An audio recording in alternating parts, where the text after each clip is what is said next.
All right, Step, let's talk some 17-6A. That's the other Cypress teams, the Spring Branch teams.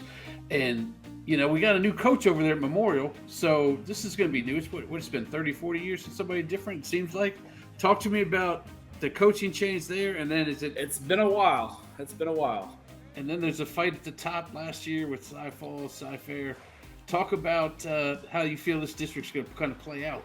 Yeah, I think this district is definitely stratified. I think you've got really 5 teams, maybe 6 teams fighting for 4 spots. I think there's some balance and depth there. I think at the top, though, first let's talk about Houston Memorial. The coaching Yeah. change. Gary Koch retires after just an incredible run there at Memorial, leading that program for a long time. And Brooks Hack takes over. And Brooks Hack is a name that a lot of Houston football fans are familiar with from his time as the quarterback at Katy. You're the quarterback at Katy. Your name is known around Houston. And so after his playing days were done there at Louisiana Lafayette, he got into coaching and was part of a state championship staff last year there at Richmond Randall. It's a different vibe with Memorial right now. Coach Hack's going to bring a lot of energy, enthusiasm. He's hired some good guys on staff. He just hired a strength and conditioning coach from Summer Creek. So, they're gonna do some things different there at Memorial. But they're always going to be in the mix in this district. But I still think the district goes through Cy Fair ISD, specifically Cy Falls and Cy Fair at the top there. I think those two are going to be fighting it out. But both teams come into the season with a fair number of questions. Cy Falls won the district last year, went 9-3, undefeated last year. They've got a lot of questions, especially defensively. They were one of the better defensive teams in the Houston area last year, and they lose 8 starters. Now they do have a couple of really good defensive linemen back in Caden McCarty and James Harris. Gabe Wilson, the running back, looked good, kind of split in time last year, and then their quarterback Brandon Derbigny, started 9 games for him last year. So there's pieces there at Cy Falls. It's just going to be kind of filling the complementary pieces around them. They're always going to have good athletes at the skill spot, so it's going to be a matter of how they mature. I think they get the edge over Cy Fair as the team to beat in the district. The standard is high at Cy Fair, and so going 7-4, losing in the first round of the playoffs, kind of not what you expect from Jeff Miller's ball club. The good news is they've got guys from a really good JV team that was 9-1 that are coming in ready to step up. But there's a lot of questions, especially at the skill positions. Cy Fair really lost a lot of their skill guys. Their running back, Arnell Fontenot, 500 yards and 7 touchdowns last year, kind of split in time. He's going to take over. He does have an experienced offensive line in front of him, but a lot of questions at quarterback, a lot of questions at receiver. And, defensively, they're going to have to replace some guys as well. I do like their defensive lineman, Jace Robinson, undersized guy, but really athletic. And they've got 2 really good DBs in Jaden Vaughn and Alec. Apologize, Alec, if I'm mispronounced your last name. Alec Asker Oglu.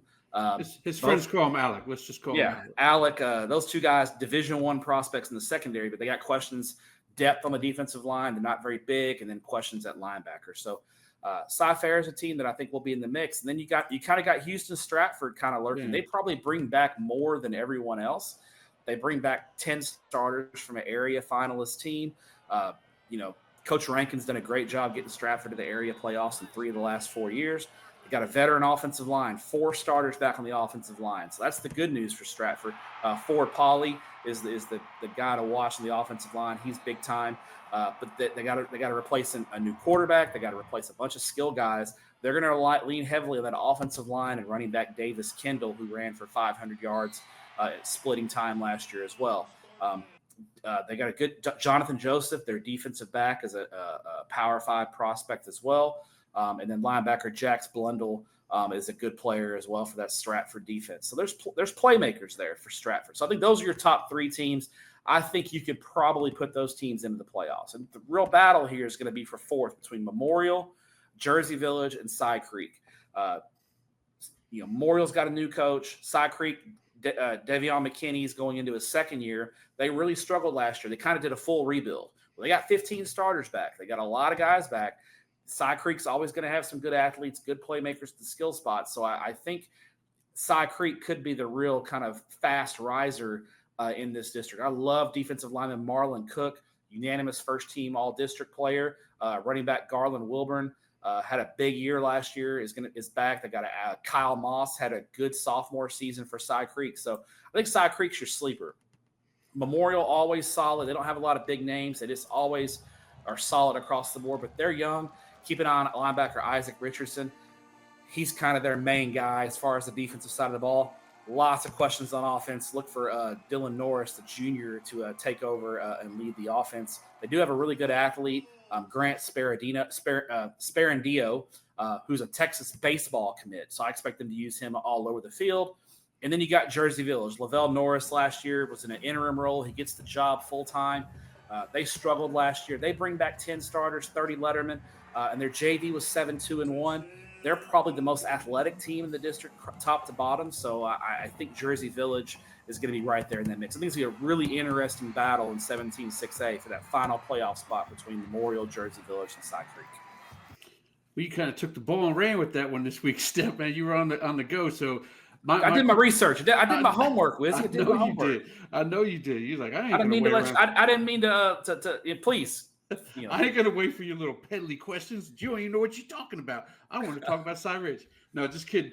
I do want to know this though. I mean, we talk about teams in 17-6A, and we will do the same in 18-6A. But do you see any team in this district that can go more than an extra round, but beating a Houston ISD team? Will that be where the ball ends? Because if you'll hit a Katy team or maybe a Fulsher team that no longer has Coach Cadoti there. Yeah, what do you think about going 2 rounds deep? I think Division II is where I would look. I think it's tough in Division I. Division I is just really, really tough in the Houston area. Although I think there's going to be some changes in Division I this year. I think there's going to be some new faces that can pop up in Division I. Division II is really where it's more wide open. You saw last year, Straight Jesuit made a run. Kingwood, made a run there. So Division II, I think Stratford and who Stratford will probably be Division II, and then whoever else gets in that D2 bracket, I think those are the teams that really have the best chance to maybe get to Thanksgiving weekend in this district. Well, you say whoever's else. That's where I put you on the spot, man. Who's 1 through 8 in this district? Give it to me. Let's go 1 through 8. Let's go Cy Falls 1, Cy Fair 2, Stratford 3. I'm gonna go Psi Creek 4 in a little bit of a surprise. Memorial 5, Jersey Village 6, Psi Ridge 7, and Northbrook rounding it out at 8.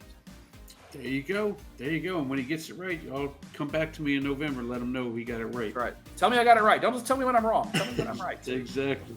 All right, we're going to talk about who they'll play in the first round next when we go to 18-6A.